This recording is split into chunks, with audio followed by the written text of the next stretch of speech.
Go. All right, this is the miter saw. Miter saw is used for, main purpose of it is used for cross-cutting wood. It changes the length of a board.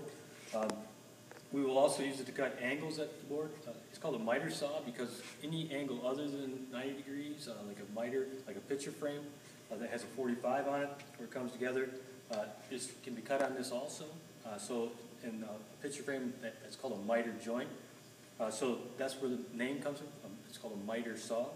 So it's going to cross-cut that stuff to length. We use it most of the time for cross-cutting angles squared. First thing that, as far as regards to safety, you need to know is that we always want to keep our hands 4 inches from the blade.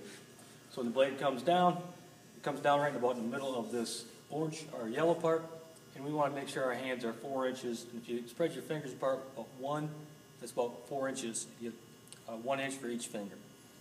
All right, there's little segments or little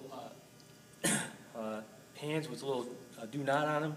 It means you do not want to get your hands inside that circular part. All right. We want to start the saw with it off the board. All right. A lot of times we'll be measuring and trying to cut to a mark. All right. We want to make sure that we start off the board. There's a handle and there's a little black part to the handle, and that's the trigger. So when I pull that out, that's what starts the saw. Now, as far as cross-cutting, we want a nice steady rate of feed. It means I don't want to come too fast, I don't want to go too slow. I just want a nice steady rate of feed. I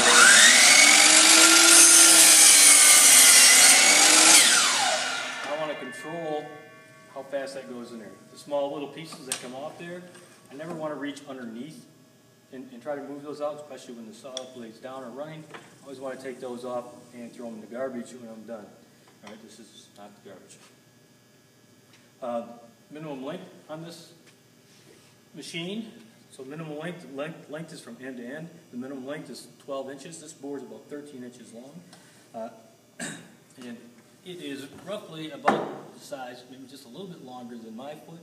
So it's just kind of 1 foot is the minimum length. So if a board gets shorter than the length of your foot, it's probably too short to put on here. What ends up happening is your hands get really tight and close to the blade. Examples of boards that are too short. All right, here's a board that's about 5 or 6 inches. When I put it on, for me to hold on to that, I've got to be inside that circular part. And that's the biggest danger you have in using this machine, is those small, short pieces. We want to keep boards flat on the table and tight to the fence. All right, this is the fence back here, this is the table, and the board has to be tight and flat on the table and tight to the fence.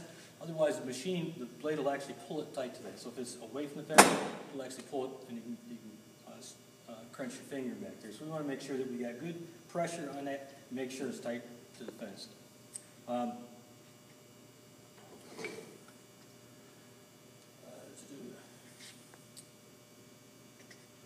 The other thing that we want to avoid is crossing our arms. So if I'm cross-cutting this board, I don't want to put my right arm across and cut with my left hand. If you're left-handed, you're probably further off sliding the board over and coming here. So I'm never going to cross my arms in front of the saw.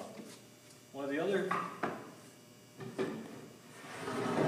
concerns that we have is long boards.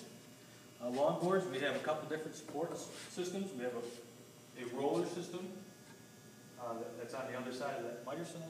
We also have this platform here that helps hold up boards when we're cross-cutting. Right. So different types of wood will give you different problems. So this is a piece of hardwood. I cut a piece of pine before. You can hear the difference in the two. So I'm going to cut this board.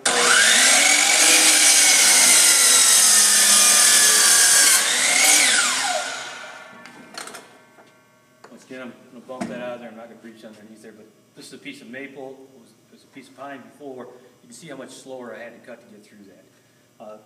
So that's the long boards. What happens if it's not supported, it'll actually tip up. So I'm trying to hold this. When I cut it, it tips up. If I'm trying to cut this off, the other part falls down. And then it creates a bind or creates a hazard by the blade. So we want to make sure long boards are supported. Last thing is changing the angle of the blade and making sure it's at 90. There's a handle on it. If you lift up on the handle, lever underneath. All right. You can slide that to whatever angle you want. There's something called stops on it. And it stops at it'll stop at 15, 10, 15. And so a lot of times we set things at 45 is probably the most common. And then once you set it there, you can lock it back down. So if it's set like this, when you come here, it's important that all you have to do to switch it back is raise the handle, lift the lever on the bottom side, and then take it back to 0. Miter saw, main purpose cross cutting.